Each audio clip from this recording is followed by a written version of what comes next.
Hello, and welcome to the Everyday Business Problems Podcast. I'm your host, Dave Chrysler.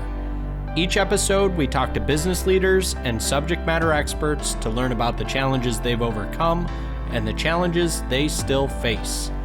You'll hear fresh insights, real talk, and get inspiration to grow your business. Hey, everybody, and thanks for joining me on another solo episode of the Everyday Business Problems Podcast. Most founders only think about owner dependency when they're worn down, tired, or they're thinking about selling their business.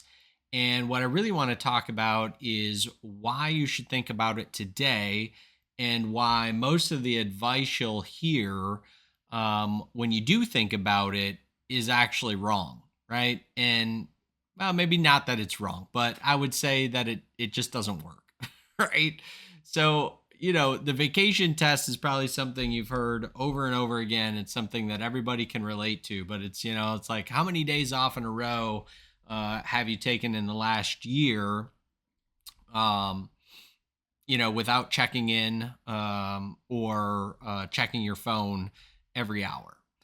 And the reason this is so popular is because it proves the point in terms of, you need to build systems, you need to create clarity, you need consistency, and ultimately to hold people accountable. You need to build a leadership, framework and a style that supports other people making decisions. And I think generally speaking, right, sound advice makes lots of sense. The challenge is that when you talk about things through the lens of, document everything, create SOPs, it sounds really simple and straightforward. And a lot of it is, but what ends up going missing still is the critical thinking required by the people doing the work to get from A to B to begin with. And the reason that people often get into this thought process or get interested in this to begin with starts with the, hey, I'm ready to call this thing good. I'm ready to get out of this thing. And so you've got a lot of folks in the M&A space that talk about this, through their lens, right? We're trying to maximize value for businesses who ultimately are looking for an exit event. And I think underneath all of that is the fact that whether you are a owner of a business that is looking to exit, whether you are in the early stages of growing your business, or whether you are in a more mature organization, there's always opportunities to capture tribal knowledge, to document what is happening, and to, build smoother systems. Right. I've got a second generation, business owner client. Okay. Second generation business. We're still talking about how do we capture tribal knowledge? How do we document? How do we build smoother systems? Just before I sat down to record this, I was talking to another business owner early on in his, journey, if you will. And what did we talk about? Building smoother systems, right? So the whole point is that this stuff happens everywhere, every day. And it's something that I'm always talking about and ultimately chasing because this is the enabler, right? These are things that I've done my entire career. And granted, the tools have changed. How we kind of, think through it may have changed, right? How do we ingest the information? How do we make it accessible? I've shared about having, manual binders and pictures and, videos back when you had a camcorder on your shoulder, right? Dating myself a bit, but, the tools in that have changed, obviously, but the general idea in terms of how we get to optimize systems, how we operate with excellence, right? All of those things are all built on those same foundations of like, hey, what are we doing today? How do we capture that knowledge and information? And then how do we action it, right? How do we create additional consistent outputs with that information, that we ultimately capture? So, again, it's like it's the death by a thousand cuts, right? That's how this stuff happens. And it kind of cracks me up with the people that are, talking about this through the systemization lens, and why I say like most of it's wrong, because it's like, again, it's that high level advice of, we'll document your processes. And you know the thing that most people aren't giving kind of recognition to is like the kind of no process is the process, right? Like work is still being done, and all of these, kind of band-aids and workarounds and shortcuts and all the different things that happen on any given day basis inside of any given business, right, is just a compounding effect. Like the business owner I was talking to just before this, who's early on in their journey, right? Like they haven't solved a thousand fires because their business isn't big enough yet, right? But if they don't build infrastructure while they're doing these things, if they're not documenting their processes, if they're not refining what they're doing, from a sales and marketing perspective, and then a operations or delivery perspective, and then they look to maybe bring somebody on to help them, either from a sales and marketing perspective or a delivery perspective or maybe a finance perspective, right? If they've not thought through and documented, then now it's up to that new person to figure it out, And what's interesting about this is like, I had a really great conversation with one of our clients. This was earlier in the week, but it was around this same thought, right? It's like, okay, great. We need to document process and understand like those critical thinking elements that help you move from A to B. And they made this comment that basically it was like, well, isn't that just what everybody does? Doesn't everybody just kind of navigate through this stuff and figure out how to get it done? And, there's a lot of truth to that, right? Like just in the example I gave, the other example with the new business owner and kind of somebody starting from, from scratch, right? That's what ends up happening is that somebody new comes into the scenario, kind of figures out like, okay, well, here's the output I'm going after. And then how do I get from, from where I'm at to the output that's desired? And we just kind of figure it out. And in that, what ends up happening is that it may be less efficient, maybe less effective, but there is an output. The output may not be exactly what was expected or asked for, right? So there's all of these varying degrees in terms of like, how do we get from A to B? How do we build that up? And then what has created this to begin with, right? So the bigger the business, the more that this has kind of grown over the course of time. And, then you start to do what I like to call like spot treatments, right? Maybe a spot treatment is we buy a piece of technology. Maybe, we recognize that I have another client who I was just talking to about this with, a CRM, right? So they were building something out in Excel and said, yeah, I know we kind of need to do this, but, I've just started here so I can start to capture it, right? And I actually gave them a lot of credit because ultimately, lots of people would look at their problem and say, I got to buy this tool and I got to do this. And then, then they're trying to fit what they're actually trying to solve for into the tool. So that's, that's building a system in reverse, right? That's technology, process, people, then planning, right? Instead of planning, people, process, technology. And so I thought it was important for people to understand that, a couple of things, right? It's the death by a thousand cuts. How do we go in, how do we get to where we're at today? We've grown into it, right? And, every business starts at zero at some point, and every business is at wherever its kind of current revenue band and profitability is today. Everybody starts with, zero team members and a founder, and everybody is now at wherever they happen to be, have grown to, right? So it's all of those different iterations. And just to get back to the kind of the core thesis, right? It's like, that's why it's a today problem. And the advice of like, just, well, go document everything. It's like, that's too big. It's like it's the how do you eat an elephant, right? It's one bite at a time. And when you're saying things like, well, just document everything, people really struggle with that because it's like, well, how should I document it? Where should I document it? Like, what exactly should be documented? How much of it should be documented? What if some of the reference materials already exist. Like, what do I do in that scenario? Right? So, it's like it's great to give that high level advice, and it's 100% accurate in the macro, in the sense that if you do document, if you do build more effective systems, if you do optimize the systems that you have through, a cycle of improvement, then yes, your business will be more valuable. Your business will not, run into issues from a key person dependency perspective. You can certainly take vacations. Your business will be more valuable, right? And so on and so forth. And that applies everywhere. It doesn't just apply to an owner operator. It applies in a larger business that's publicly traded and has a board, and all of those things. It's just said in a different way, but all of the same underlying things, certainly apply. So, in terms of like, uh, the reason that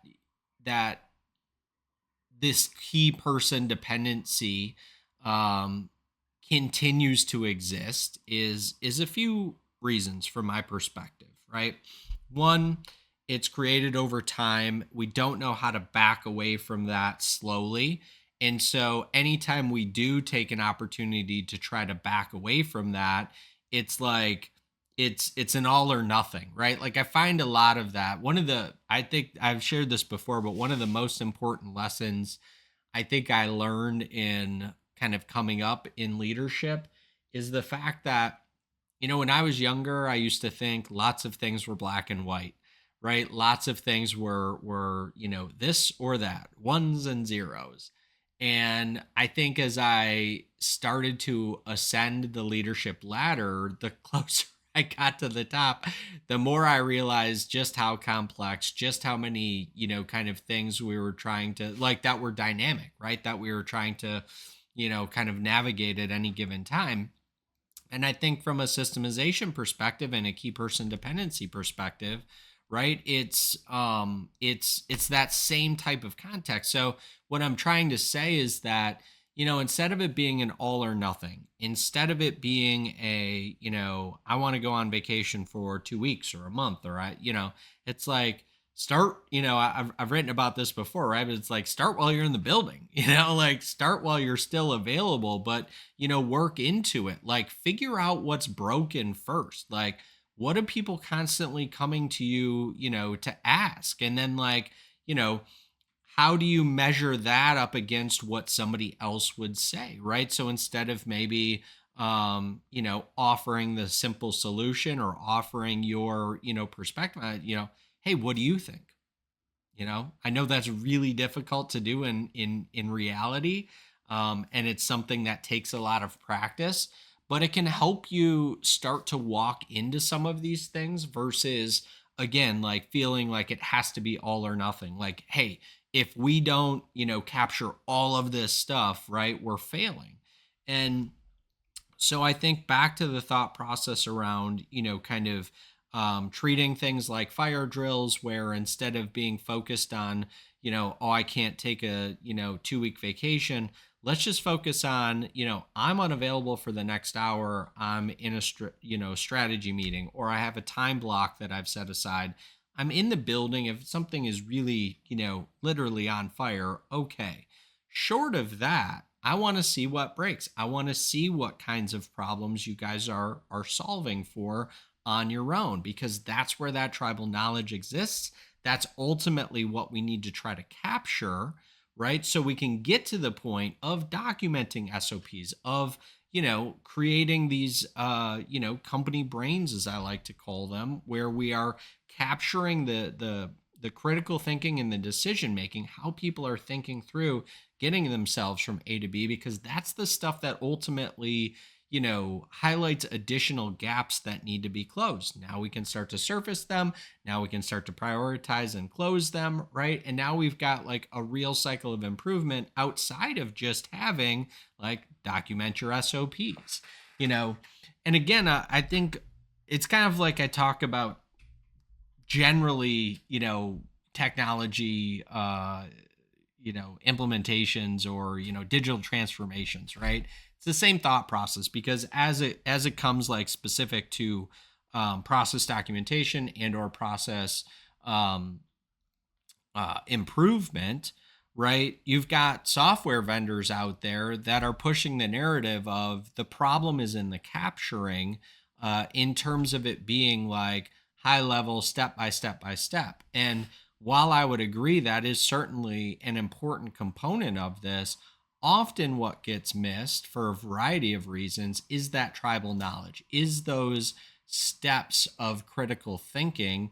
And the longer term the individual contributor has been there, or whoever is helping to capture this, the longer that they've been in these roles, the more knowledge and critical thinking skills that they've collected over the time, because that stuff compounds. And ultimately that's what we're really trying to solve for, is to get that out of people, right, and get it into a system so that we can look for additional opportunities to you know not just internally optimize. We obviously want to do that from a kind of a cost efficiency perspective or cost effectiveness perspective, but ultimately we are also seeking ways to consistently increase the value that we are delivering externally, right, to our customers. And the only way to do that is to understand how we can do things more consistently, more effectively, right, and at a greater scale to ultimately grow our business,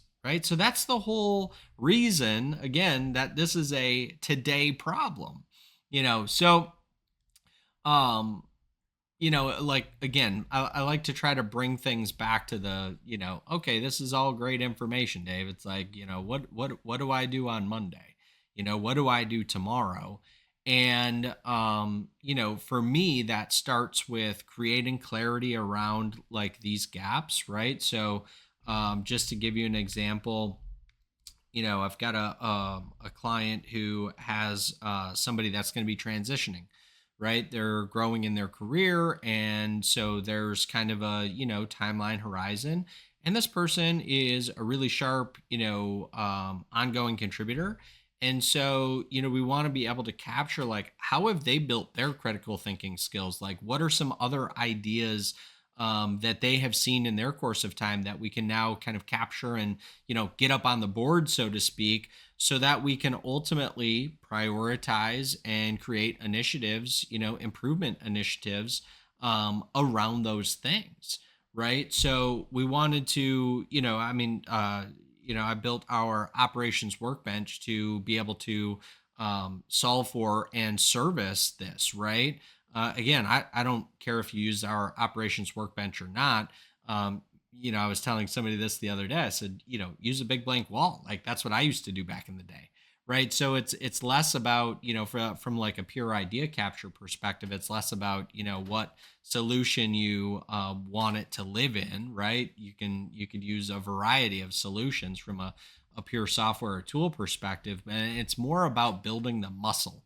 And I find myself talking about this a lot lately, but it's about habits.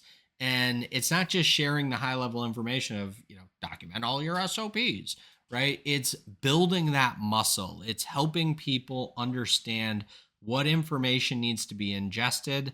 How do we ask relevant follow-up questions in that ingestion process? And then what's the narrative that has built, right? And then so like again, just to tie it back to what we do in the operations workbench, but once those narratives have been built, or those ideas are captured, or that tribal knowledge has been captured, now we can do something with it, right? From a pure workflow perspective, now what we can do is we can actually take and we can observe, right, and kind of add additional context from a different perspective, right? And then like part three, right, we can synthesize those different perspectives into something that is much more cohesive and meaningful across the org.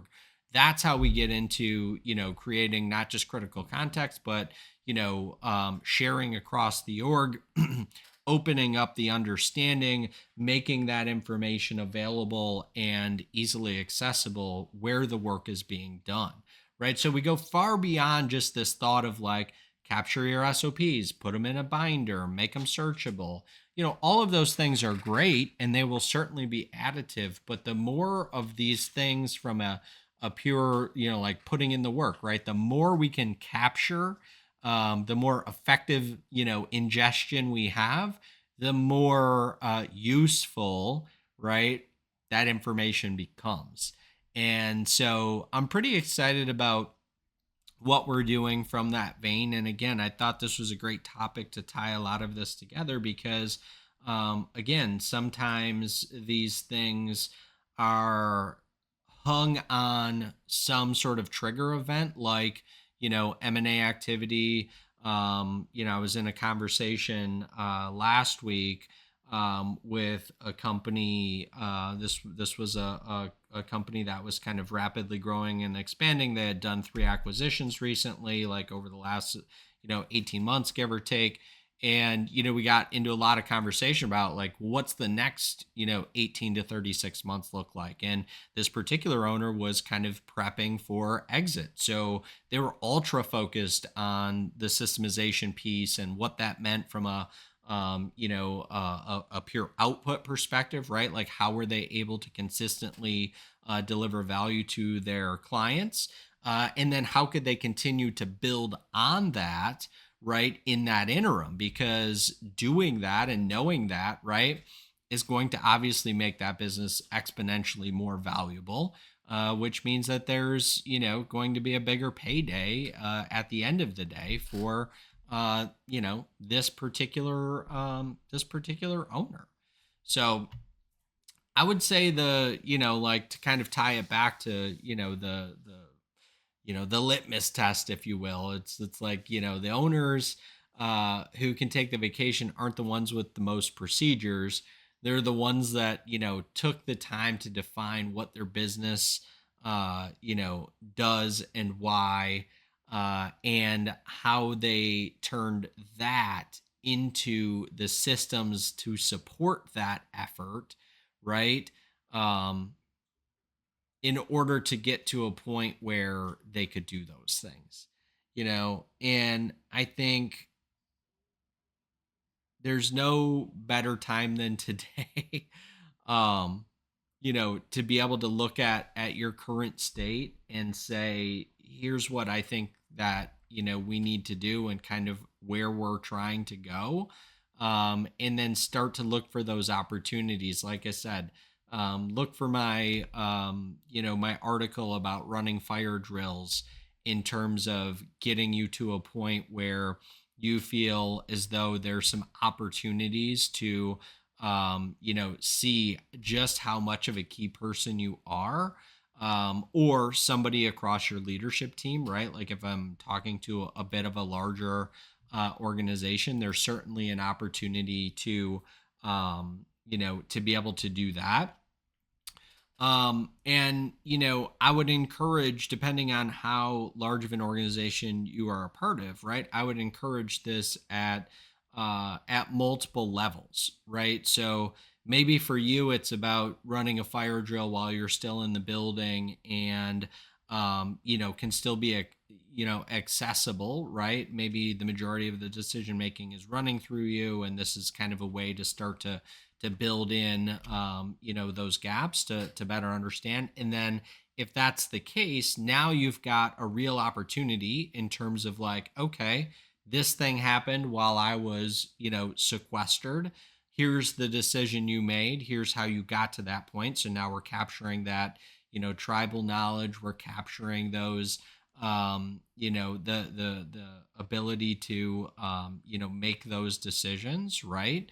And then we can have the discussion around here's what I would have done, kind of given all of the other context and knowledge that I have, right? And that's what I tend to find the gap being, right? So it's like, it's not that the folks making these decisions are not critically thinking, right? But it's our lens of experience ultimately that informs it. So when you're talking to a business owner that is maybe second generation, right, that grew up in the business and now took the business over, well, obviously they have significantly more context regarding the business than somebody that is, in a sales and marketing position or running operations or another extension of the leadership team or on the finance team, right? So it's like we are creating these processes, or best practices around our lens of experience, our context, and then we're holding other people accountable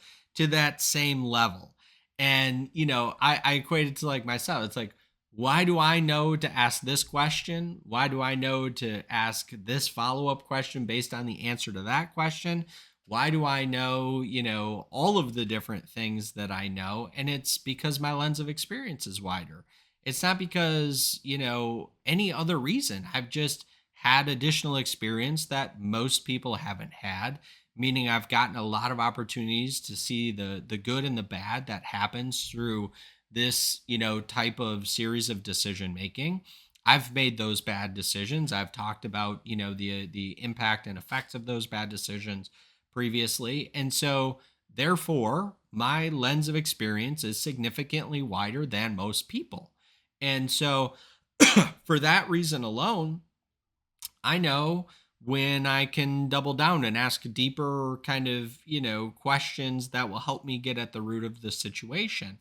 It's why I don't have to, like tell somebody that, they don't need me necessarily to understand that they should be building, systems. But when they're ready to actually go through and do that, I can help take them from wherever they're at, right? Thinking about this in the macro and, looking at the elephant, and I can give them, here's the bite. Here's where you start. Here's how you unpack where you're at today.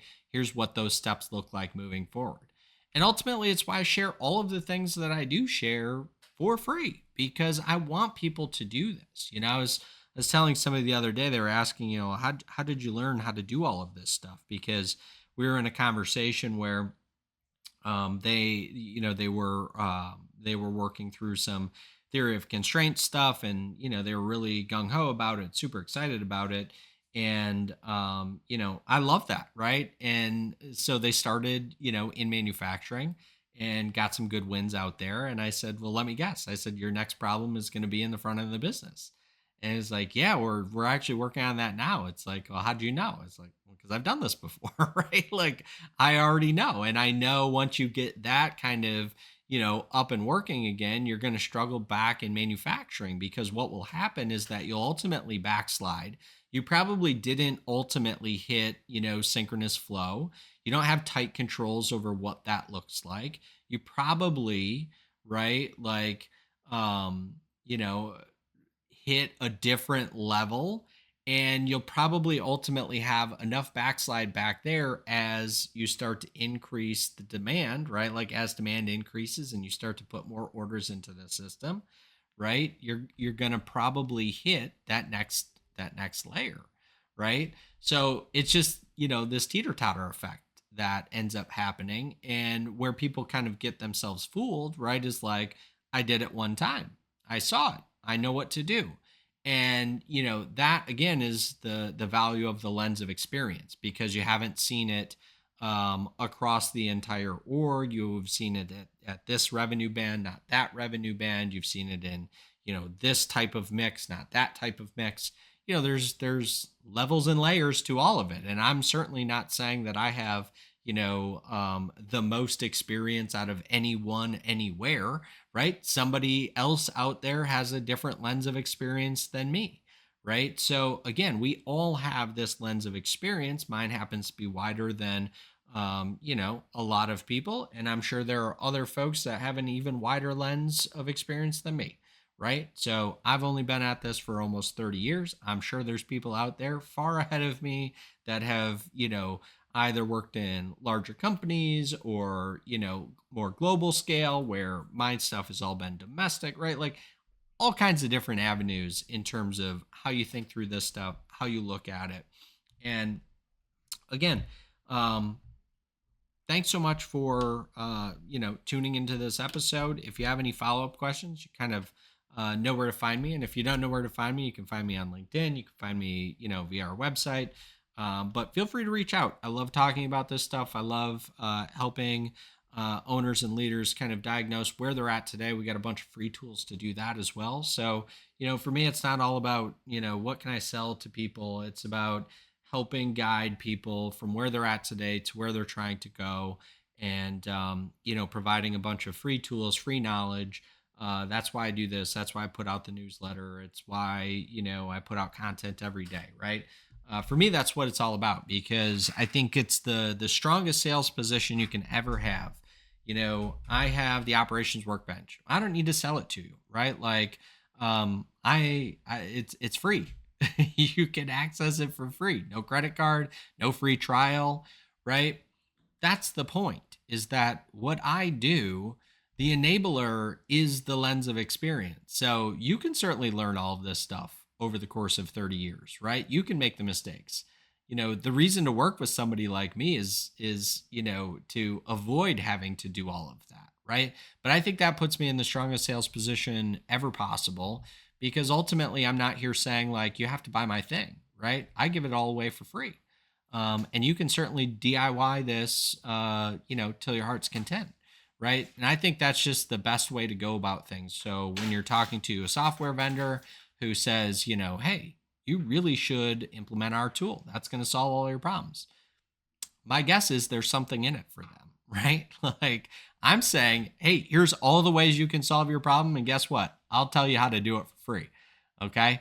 Now, you have to figure out the A to B, and that's where the real secret sauce ends up being, right? And there's no secret sauce, right? It's just experience. I know the kind of pitfalls and the speed bumps to look out for. And, if you listen close enough, I share a bunch of those too, right? So anyway, not to go on a bit of a soapbox there, but I certainly appreciate everybody that's been tuning in, and hopefully you're getting value out of this thing, and you continue to tune in. And if you don't know this, the solo episodes are an extension of our free weekly newsletter. So I would encourage you to check that out. Encourage you to check out the free operations workbench, and encourage you to connect with me across socials, because again, I love this stuff. So thanks so much, and I'll catch you on the next episode. Bye for now. Thank you so much for listening today. If we brought you any value, please rate, subscribe, and share our podcast. Also, be sure to connect with us on social media by searching @The Chrysler Club. Until next week, I'm your host, Dave Chrysler.